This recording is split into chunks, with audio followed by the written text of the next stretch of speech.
اعوذ باللہ من الشیطان الرجیم بسم اللہ الرحمن الرحیم رب اشرح لی صدری ویسر لی امری واحلل عقدۃ من لسانی یفقهوا قولی۔ پیارے بچوں، السلام علیکم۔ امید ہے آپ لوگ خیریت سے ہوں گے۔ آج ہم اس نئی ویڈیو میں سیر جنت نظیر کی کے عنوان سے ایک آرٹیکل پڑھیں گے، ایک سبق پڑھیں گے اور اس کے مشکل الفاظ دیکھیں گے اور پھر اس کی ریڈنگ کریں گے اور آخر میں اس کی مشق بھی کریں گے۔ یہ جماعت پنجم کی آفاق سن سیریز کی اردو کی کتاب میں سے ہے۔ تو چلیں شروع کرتے ہیں۔ خاص الفاظ ہیں جن کو ہم صحیح تلفظ کے ساتھ پڑھنے کی کوشش کریں گے۔ تو یہ ہے سیر جنت نظیر کی۔ جنت کہتے ہیں باغ، خوبصورت باغ، اور نظیر کہتے ہیں جس کی کوئی مثال نہ ہو، جنت نظیر کی۔ نظیر کا مطلب ہوتا ہے مانند، مشابہ، مثال۔ تو ہم دوسرا ہے سیر سپاٹا، تیسرا ناہموار، حد فاصل۔ سیر سپاٹا کا مطلب ہوتا ہے سیر و تفریح کرنا، ناہموار جو ہموار نہ ہو، جو سیدھی نہ ہو، جو ایک جیسی نہ ہو۔ حد فاصل، حد فاصل کا مطلب ہے جو دو جگہوں کے درمیان، دو چیزوں کے درمیان، دو چیزوں کو آپس میں جدا کرنے والی جو ہے اس کو ہم کہتے ہیں حد فاصل۔ اب ہم اس کی ریڈنگ کرتے ہیں۔ مارچ کا مہینہ تھا۔ ایک دن ابو جان نے بتایا کہ اس سال موسم گرما کی چھٹیوں میں ہم آزاد کشمیر کے صحت افزا مقام کی سیر کو جائیں گے۔ صحت افزا کس کو کہتے ہیں؟ جو صحت تو انسانی صحت ہوتی ہے، افزا کا مطلب ہوتا ہے صحت بڑھانے والی۔ صحت افزا مقام یعنی صحت کو بڑھانے والی کی سیر کو جائیں گے۔ چھٹیوں میں ابھی 2 مہینے رہتے تھے، لیکن اس دن سے ہمارے ذہن پر سیر سپاٹے کی باتیں چھا گئیں۔ سیر سپاٹا کیا ہوتا ہے؟ گھومنے پھرنا۔ میں، حسن اور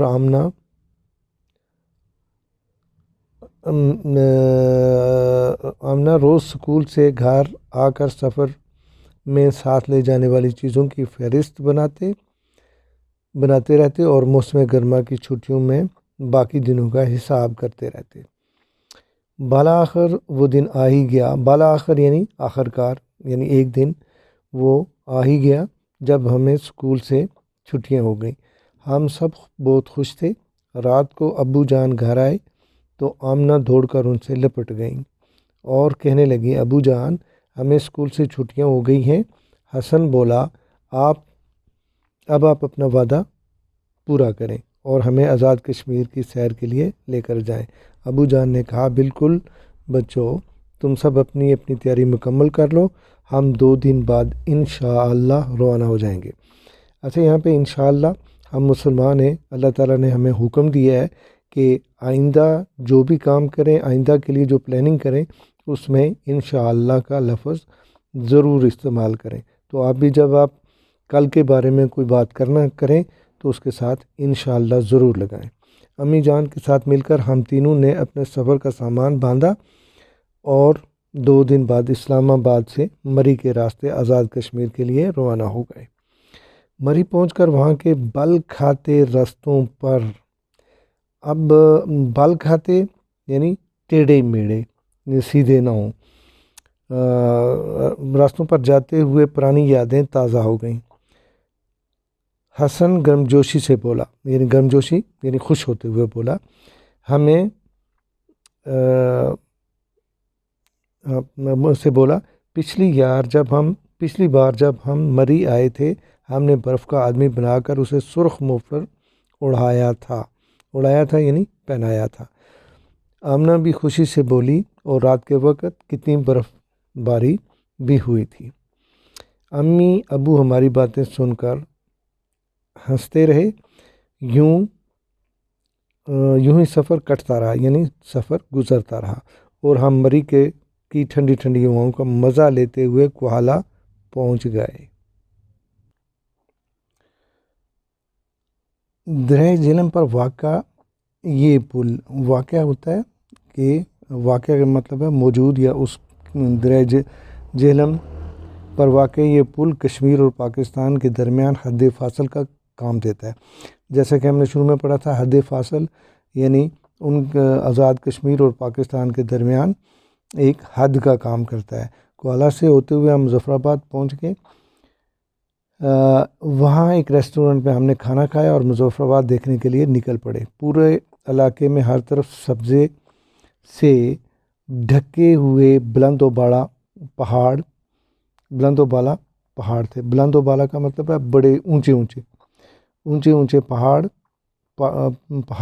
تھے۔ ارد گرد کا نظارہ اتنا ہی دلکش تھا۔ دلکش کا مطلب ہوتا ہے حسین، دل کو لبھانے والا۔ ہم نے کیمرہ نکالا اور بہت سی تصویریں بنائی۔ مظفر آباد میں ہم نے وہ مقام بھی دیکھا جہاں درہ جہلم اور درہ نیلم آپس میں ملتے ہیں۔ اس مقام کو دو میل کہتے ہیں، یعنی دو دریاؤں کے ملنے کی جگہ کو ہم کہتے ہیں دو میل۔ مظفر آباد پہنچ کر ابو جان نے بتایا کہ آگے راستہ بہت ناہموار ہے۔ ناہموار کا مطلب کہ اونچا نیچا ہے، اس لیے اب ہم جیپ کے ذریعے سے وادی نیلم جائیں گے۔ ابو جان نے ایک جیپ کرائے پر لی، یوں سفر پھر سے شروع ہو گیا۔ جیسے جیسے جیپ وادی نیلم کی طرف بڑھتی جا رہی تھی، ویسے ٹھنڈک میں بھی اضافہ ہوتا جا رہا تھا۔ یہ وادی سرسبز اور بلند و بالا پہاڑوں سے گھری ہوئی تھی، یعنی بھری ہوئی تھی۔ بلند و بالا پہاڑ کے درمیان واقع تھی۔ ارد گرد بلند و بالا پہاڑ تھے اور درمیان میں یہ وادی تھی۔ ہر طرف سبزہ ہی سبزہ تھا، یوں لگتا تھا کہ زمین نے سبز چادر اوڑھ رکھی ہے یعنی پہن رکھی ہے۔ وادی کے حسن کو دیکھ کر سفر کی تھکن لمحہ بھر میں غائب ہوگی۔ لمحہ کہتے ہیں ایک دم۔ وادی کیا تھی؟ جنت کا نمونہ معلوم ہوتی تھی۔ اچھا، وادی کس کو کہتے ہیں؟ جو پہاڑوں کے درمیان جو ہموار سطح یا پہاڑوں کے درمیان جو پلین جگہ ہوتی ہے، جو ہموار جگہ ہوتی ہے، اس کو ہم وادی کہتے ہیں۔ جو پہاڑوں کے درمیان کی جو جگہ ہے اس کو وادی کہتے ہیں۔ جنت کا نمونہ معلوم ہوتی تھی۔ نمونہ کس کو کہتے ہیں؟ جنت کا نمونہ یعنی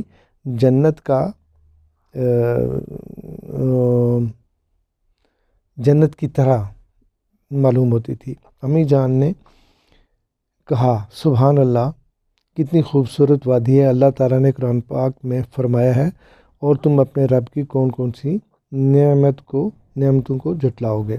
قدرتی حسن سے مالا مال کیا کہتے ہیں؟ بھری ہوئی۔ اس وادی کو دیکھ کر ابو جان بولے، اسی لیے تو وادی کشمیر کو جنت نظیر کہتے ہیں۔ جنت نظیر یعنی ہم پیچھے پڑھ چکے ہیں، یعنی جنت کی ماند وادی اس کو کہتے ہیں۔ ہماری اگلی منزل کیرن تھی۔ وادی نیلم کے صدر مقام 8 مقام سے ہوتے ہوئے ہم کیرن پہنچے۔ رات کو ہم نے کیرن ریسٹ ہاؤس میں قیام کیا۔ اگلے دن صبح سویرے ناشتے کے بعد ایک دفعہ پھر سفر شروع ہوا۔ اب ہماری منزل اپر نیلم تھی۔ راستے میں گنگناتی کیا ہوتی ہیں کہ جب وہ آبشار نیچے گرتی ہے تو اس کے پانی سے جو آواز آتی ہے وہ ایسا لگتا ہے جیسے کوئی گانا گا رہا ہو۔ میٹھے چشموں اور گھنے درختوں کے نظارے بہت ہی دل فریب تھے۔ ہم نے دیودار، اخروٹ، چنا، سنوبر، بنکھوڑ اور چھوڑ شابلوت کے درخت دیکھے۔ یہاں کے پھل دیکھ کر ہمارے منہ میں پانی بھر آیا۔ ابو جان نے ہمیں سیب، اخروٹ، ناشپاتی اور چیری کے پھل خرید کر دیے اور ہم سب نے مل کر مزے سے کھائے۔ وادی جنت نظیر کے دل فریب مناظر اور خوشگوار موسم کی بدولت وقت گزرنے کا بالکل احساس نہ ہوا۔ اچھا، یہ دل فریب، دل کو بہانے والے، دل کو اچھا لگنے والے مناظر، جو نظارے، اور خوشگوار موسم، خوشگوار موسم یعنی نہ زیادہ گرم تھا نہ زیادہ ٹھنڈا تھا، اور یہ مزے کا موسم تھا، کی بدولت کی وجہ سے وقت گزرنے کا بالکل احساس نہ ہوا اور واپسی کا دن آ گیا۔ ہم نے حسین وادیوں کی انمول یادیں دل و دماغ کے ساتھ ساتھ اپنے کیمرے میں بھی محفوظ کی اور گھر واپسی کی راہ لی۔ انمول یعنی جس کی کوئی جو بیش قیمت ہو، یعنی بہت قیمتی، انمول جن کی قیمت آپ نہ ادا کر سکیں۔ یادیں دل و دماغ کے ساتھ ساتھ اپنے کیمرے میں بھی محفوظ کی اور واپسی کی راہ لی، یعنی واپس آ گئے۔ تو بچوں، یہ تھی ہماری ریڈنگ۔ اب انشاءاللہ اگلی ویڈیو میں ہم اس کی مشق کریں گے۔